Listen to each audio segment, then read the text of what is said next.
Good afternoon, girls. Well, I think so that all of you have read the content and the PDF which I have sent it to you yesterday. Yesterday, I have explained to you about that what is a constitution, why we are going to have the rules, why there is a need of rules, and what is the origin of the constitution. Now, today, I will tell you, I will explain you that why there is a need for a new constitution in Nepal.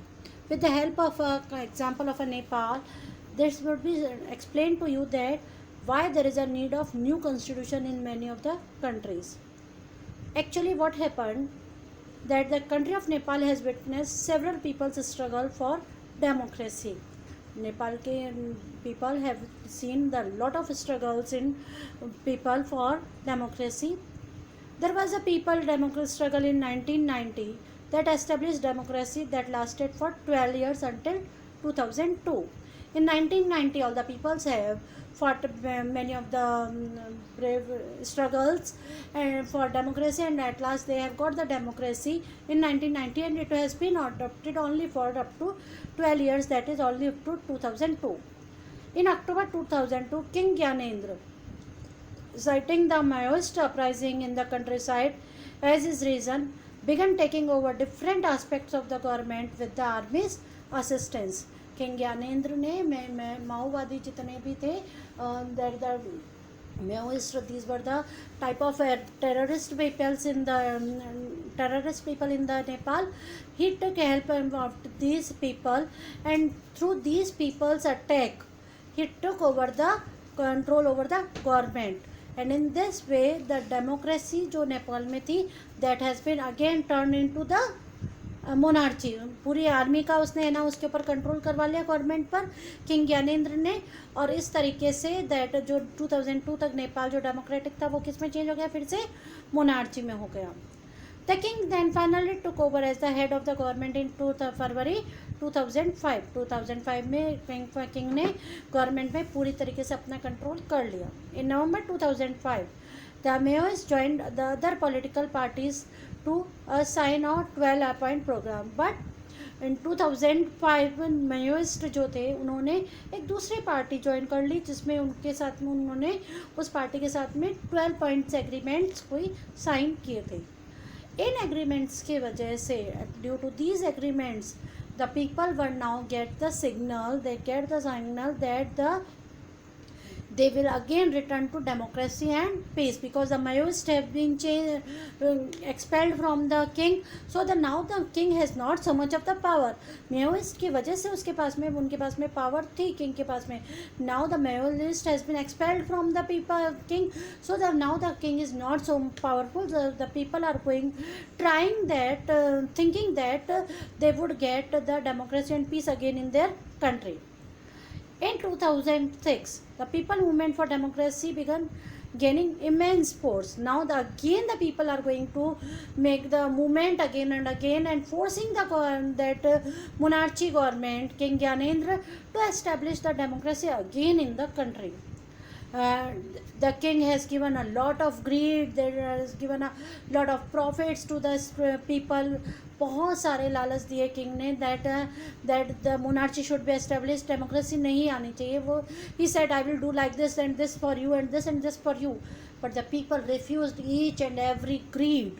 लोगों ने हर grid को, हर लालच को क्या कर दिया, refuse कर दिया, because they want only democracy in their country.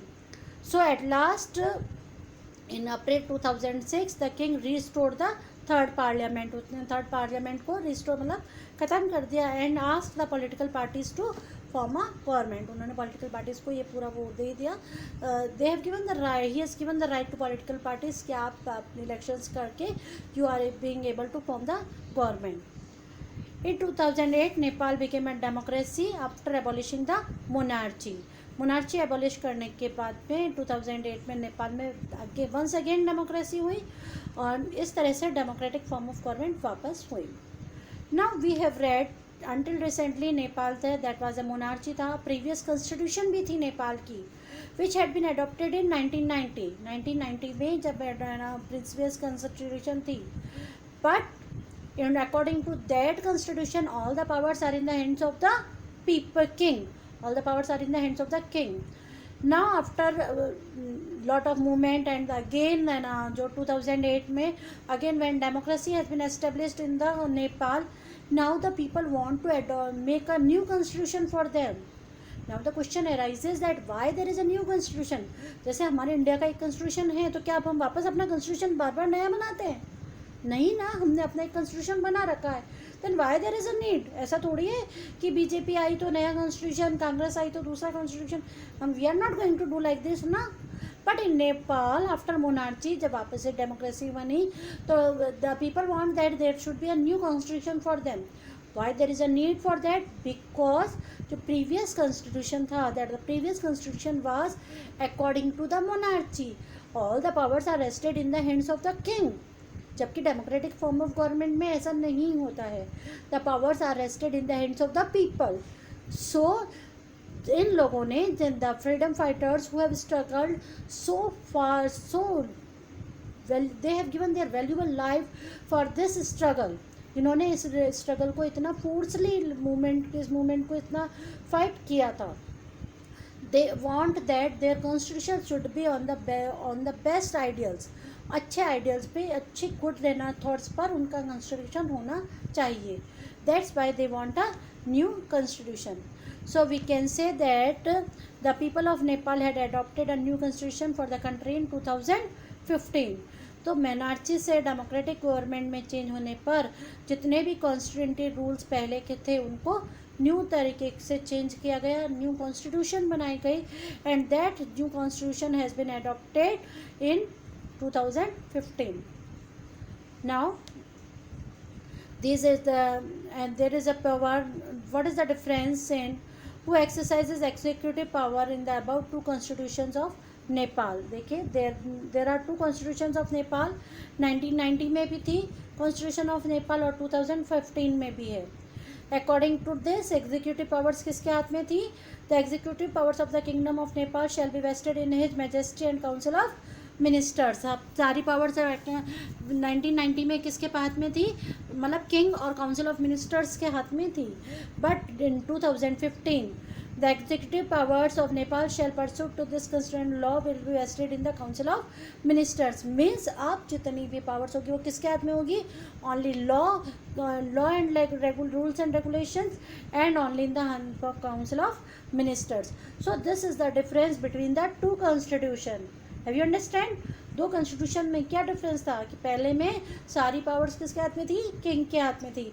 But in the new constitution all the powers are in the hands of the supreme bodies, laws and the council of ministers.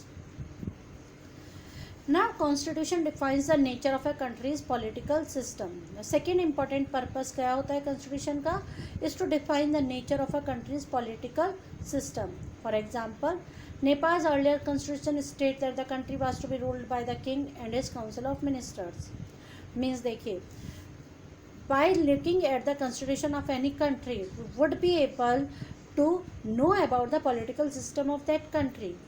हम किसी की country के constitution को read करके हम ये बता सकते हैं कि वहाँ पर किस तरह का पॉलिटिकल सिस्टम है. फॉर एग्जांपल, अगर हम 1990 का कॉन्स्टिट्यूशन रीड करते हैं नेपाल का, तो that we can get that there was a monarchy there. But in 2015, now at present time, if we are going to read the new constitution of Nepal, we would be getting the image that there would be a democratic form of government in the Nepal. So we can say that constitution is a mirror of the political system of a country. किसी भी country की constitution जो है वो वहाँ का political system, social system, हमको each and everything वहाँ का सब कुछ कॉन्स्टिट्यूशन से पता चल जाता है. And the constitution usually provide safeguards against all the authorities etcetera. Now the misuse of authority can result in gross injustice as demonstrated in the class situation below. Now this picture is showing you of this picture is of a classroom. Actually what happened, there is a class teacher. She make a monitor that is termed as the Suresh. Okay, she make a monitor as the Suresh. When there is a boy, but he was going to be a very bully and very physically strong. Okay, he make him as a monitor. For some work, the teacher has to gone out of the class. The class teacher has to gone out for the from the class. So she insisted that monitor to look after the class in her absence. As you know, the Suresh was going to be a very bully boy, so without any fault, he just told the another boy Anil that I will complain to you. I'm going to complain about you, or for to the report you to Mrs. Rao, means I will complain of you to the class teacher. He said that I have not. Anil said that I haven't done anything. But when the class teacher come, as you know, the Suresh was going to be a monitor. He just at once complained to the ma'am about that boy Anil who have not done anything. And the ma'am also didn't listen to anyone the excuses of that boy Anil, and he said that you have to. She at once she, without any listening to the arguments which have been given by that boy Anil, she just said that the punishment to the that boy Anil, that he has to be stand in after school for 1 hour after the school hour. Have you got it? This is just situation which shows that कि जो भी class teacher ने सुरेश को monitor बनाया, और सुरेश ने अपनी authority का क्या किया, मिसयूज़ किया. सुरेश ने अपनी अथॉरिटी का मिसयूज़ किया. उसने अनिल को बिना किसी वजह के उसकी कंप्लेंट जो है वो क्लास टीचर से की, और क्लास टीचर ने भी किसी भी उसकी एक्सक्यूज़ को नहीं सुना और बिना उसके सीधा ही उसको पनिशमेंट दे दिया. तो इस तरीके से क्या हुआ है, अथॉरिटीज़ का क्या हुआ है, मिसयूज़ हुआ है. क्या हुआ है, मिसयूज़ हुआ है. और जहाँ पर भी अथॉरिटीज़ का मिसयूज़ होता है वहाँ पर क्या होता है, इनजस्टिस होता है. So we can say in democratic societies, the constitution often lays down rules that guards against the misuse of authority by our political leaders. हमारी constitution क्या करती है, certain rules बनाती है, regulations बनाती है, certain actions ली जाते हैं. तो इस तरह से political leaders अपनी authorities का कोई भी misuse, अपनी power का misuse नहीं कर सकते हैं. I am going to give you an example. For example, मान लीजिए अभी हमारे राजस्थान में we have got the Congress government, Ashok Gehlot, and in at the central we are having that BJP government, that is the our PM Narendra Modi ji. Okay, now can you wish, आप ये सोच सकते हैं, can you imagine that Modi just wants whatever he wish. क्या ऐसा हो सकता है कि अगर कोई भी इंसान गलती पर नहीं है, there is no fault of him, और मोदी उसको सेंटेंस टू डेथ कर दे, या अशोक गहलोत किसी को भी कोई भी पनिशमेंट दे दे, because they are the authorities, they have the right to give punishment to anyone. No, not at all. Authorities को अपने राइट्स का मिसयूज़ करने का बिल्कुल भी और ना वो नहीं है. They have not got the right to misuse their powers. Okay girls, because our constitution has lays down certain rules for guarding them. इनको भी गार्ड करने के लिए हमारे यहाँ पर क्या है, सर्टेन रूल्स बनाए गए हैं. As you know, you have read it in your legislature, executive, and you have learn about them ना, जुडिशरी. तो जुडिशरी जो है वो हमारे इन सब के ऊपर है. एग्जीक्यूटिव, लेजिस्लेचर, हमारी पॉलिटिकल सिस्टम, हमारी पॉलिटिकल पार्टीज, हमारी गवर्नमेंट, सबके ऊपर क्या बनाई है कॉन्स्टिट्यूशन ने, एक जुडिशरी सिस्टम बनाया है, एक रूल्स बनाए, लॉज बनाए, रेगुलेशंस बनाए, जजेस बनाए, which are going to have a strict eye on the working of these authorities. So हम ये कह सकते हैं कि हमारा इम्पोर्टेंट फंक्शन कॉन्स्टिट्यूशन का क्या है डेमोक्रेसी में, कि एक डोमिनेंट ग्रुप जो है अपनी पावर का दूसरे लेस पावरफुल पीपल या ग्रुप के ऊपर मिसयूज़ नहीं कर सकता है. कि मतलब जैसे एक पार्टी अभी पावर में है तो वह दूसरे लोगों के साथ गलत कर दे, या दूसरी पावर में होगी वो कर दे. नहीं, ऐसा नहीं कि आज मैं मॉनिटर हूँ तो मैं आपके क्लास को है ना, मतलब जैसे मान लीजिए आप just look at the example that if any of the one girl is the monitor of your class, today she is the monitor, that's why she should take any action. वह अपनी किसी भी फ्रेंड को है ना, मतलब वो side ले सकती है और किसी दूसरे को पनिशमेंट दे सकती है, और दूसरी बार वो होगा, ऐसा नहीं हो सकता है। Whenever you have been given the right, आपको जब भी कोई अथॉरिटी दी जाती है, आपको कोई पावर्स दी जाती है, तो you should be very loyal to them. और अगर इस अनहेल्दी सिचुएशन जब डेमोक्रेटिक सोसाइटीज़ में होती हैं, तो उस समय में क्या होता है, where a majority can continuously enforce decisions that exclude minorities and go against their interest. उसमें क्या होगा, ऐसे सिचुएशंस में क्या होगा, इनजस्टिस होगा। क्या होगा, इनजस्टिस होगा।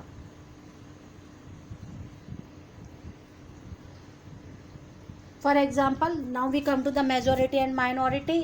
Through this clipboard, I am going to show you that there are two groups of students, boys and girls, in a playground. Okay, the playground is one, and both of them want to play. So the boys said that there was a game period, and then the boys said that we will play cricket. Girls said that they will play basketball. Now the teacher decides to settle the problem with a show of the hands.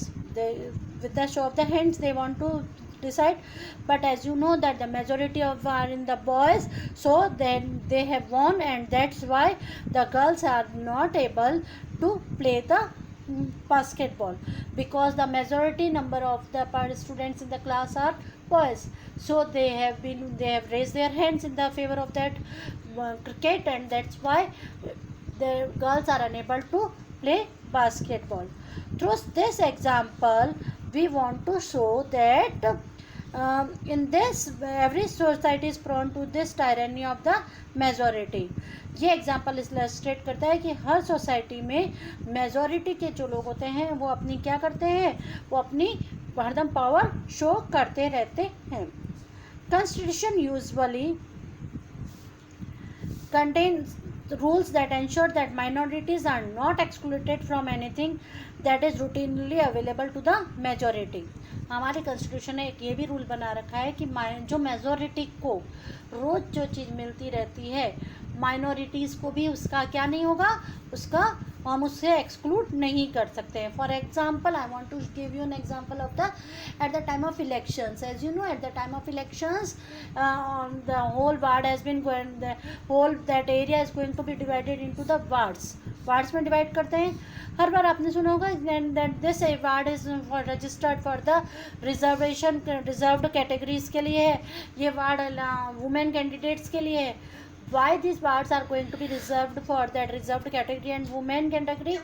because से क्या होगा कि जो major general category है हमारे वहाँ पर ज़्यादा है, और माइनॉरिटीज रिजर्व्ड कैटेगरीज जो है वो माइनॉरिटीज़ में है। तो अगर रिजर्व्ड कैटेगरीज वालों को चांस कभी नहीं मिलेगा इलेक्शंस में खड़े होने का। Got it? As you know that the male candidates are more in the political parties, जबकि फीमेल कैंडिडेट्स कम है। तो इस वजह से क्या होगा कि हर बार उन्हीं को मिलेगा, तो फीमेल कैंडिडेट्स जो कम है उनको कभी भी इलेक्शंस में खड़े होने का चांस नहीं मिलेगा। दैट्स वाई हमारे कॉन्स्टिट्यूशन ने एक रूल कर रखा है कि माइनॉरिटीज़ को भी बराबर का सब क्या दिया जाए, बराबर का उनको भी उतनी की उतनी डोमिनेंसी दी जाए। इससे क्या होगा कि जितना भी मेजॉरिटी की जो टायरेनी है, उनकी जो एट्रोसिटीज़ है, उनको हम ख़त्म कर सकते हैं। Now there is a question, what would happen if there were no restrictions on the power of elected representatives के ऊपर, अगर पावर के ऊपर कोई नहीं होगा, कोई रेस्ट्रिक्शंस नहीं होंगे, तो what would be the result? You have to search the answer yourself girls. Just think upon this question कि अगर इलेक्टेड रिप्रेजेंटेटिव्स जो हैं, जो भी मिनिस्टर्स बनते हैं, उनके ऊपर, उनकी पावर्स के ऊपर रेस्ट्रिक्शंस नहीं होंगे तो क्या हो सकता है? What would be the result of this? Okay girls, now we need a constitution to save us from ourselves. The third significant reason है कि why we need a constitution to save us from ourselves. This may sound strange, but what is meant by this is that we might at times feel strongly about an issue that might go against our larger interests, and the constitution helps us guard against it. For example, now this is the Shanam is then fixed she has a decision to make. वह बहुत confusion में चल रही है. I have 2 chapters to review for trespass test, but it's time for my favorite TV programs. I am dying to watch it, but if I do that, I won't have time to finish my revision. Shabnam, why are you looking so worried? I want to watch the TV program, but I have to test my. But if you all watch TV, I will also want to watch. I have an idea, but if no one watched TV tonight, then I may not be tempted. It's a good thing. I did not want to watch TV. There are so many questions from the last 2 chapters. Okay. What happened? Through this storyboards, what is saying that now sometime what happened, sometimes in our own mind there are lot of questions. हमको नहीं पता कि क्या सही होता है और क्या गलत है. जैसे for this example, whole family is going to see the watch the TV. The girl also want to watch the TV, but there was a favorite show of her on the TV, but she had a test on tomorrow, and if she will not be able to tell that watch the TV, she would be able to revise for the test. And if she is going to watch the TV show, then there would be no time left for her revision. So her parents decided that they will also not watch the TV, and it would help for her daughter to revise her work. Okay, so by this way we are going to help each other in just doing their work. As in the story, the Constitution helps to protect us against certain decisions that we might to take that could have an adverse effect on the larger principles that the country believes in. For example, it is possible that many people who live in a democracy might come to strongly feel that party politics has become so acrimonious that we need a strong dictator to set this right. Swept by this emotion, they may not realize that in the long run, dictatorial rules goes against all their interest. A good constitution does not allow these whims to change its basic structure. It does not allow for the easy overthrow of provisions that guarantees right of citizens and protect their freedom. So, through this example, what does we want to show? हम आपको ये क्या बताते हैं कि देखिए, जैसे constitution में भी क्या होता है कि कई तरीके के लोग होते हैं कंट्री में. कई बार उनको ऐसा लगता है कि ये सब क्या है, डेमोक्रेसी नहीं, सब छोड़ो. जैसे for example at this time our PM wants कि ना लॉकडाउन होना चाहिए, ये होना चाहिए, वो होना चाहिए, सब लोग घर के अंदर रहेंगे. तो व्हाट हैपेंड कि मतलब क्या होगा कि अगर सब लोग घर के अंदर रहेंगे तो वी वुड बी सेफ. ठीक है ना. बट हमारी डेमोक्रेटिक गवर्नमेंट है, पीएम ने ये कह दिया है. But what happened, as a democratic government दूसरे पार्टीज़ को भी अपना बोलने का और कुछ करने का पूरा अथॉरिटीज़ है. तो क्या होता है, दूसरी पार्टी कहे कि जैसे हम पूरे दिन टीवी पर डिबेट्स देखते रहते हैं, हर एक बात पर दोनों पार्टीज एक दूसरे को क्या करती रहती है, क्रिटिसाइज़ करती रहती है. तो हो सकता है नॉर्मल पीपल हो वो ये सोचे दो for some moment they just think over it कि क्या है इन सब में. एक डिक्टेटरशिप होनी चाहिए, कोई 2 पार्टी 4 पार्टी सिस्टम नहीं होना चाहिए. एक ही पार्टी, एक ही वन इंसान, one person would be there और उसी का राज चल रहा है. उसने कह दिया जो हो वो हो, ऐसा ही होना चाहिए. But the constitution does not allow these types of system. वह हमको इन सब चीज़ों को सोचने को नहीं दे सकता है, क्योंकि हमारी कॉन्स्टिट्यूशन हमको ये बताती है कि डेमोक्रेटिक फॉर्म ऑफ ये जो माइंड में हमारे थोड़ी देर के लिए आता है ना, वो थोड़ी देर के लिए सही है, पर थोड़ी टाइम के बाद में हमको वापस लगेगा नहीं. उससे क्या होगा, जब एक इंसान डिक्टेटर होगा तो हमारे हमको जितने भी फ़ायदे मिल रहे हैं, जितने भी हमारे सेल्फ इंटरेस्ट है, जितना भी हमारा अपना जो है, we are going to live free. आज हम एक खुली हवा में जिस तरह से अपनी लाइफ को सर्व कर रहे हैं, ऐसा हम नहीं कर पाएंगे. तो through these constitutional rules and regulations हमारे माइंड से क्या होगा, ये सारे आइडियाज़ वापस हट जाते हैं। सो हमारी कॉन्स्टिट्यूशन जो गुड कॉन्स्टिट्यूशन जो है वह किसी भी अपनी बेसिक स्ट्रक्चर के अंदर चेंज करने के लिए लोगों को अलाउ नहीं करती है।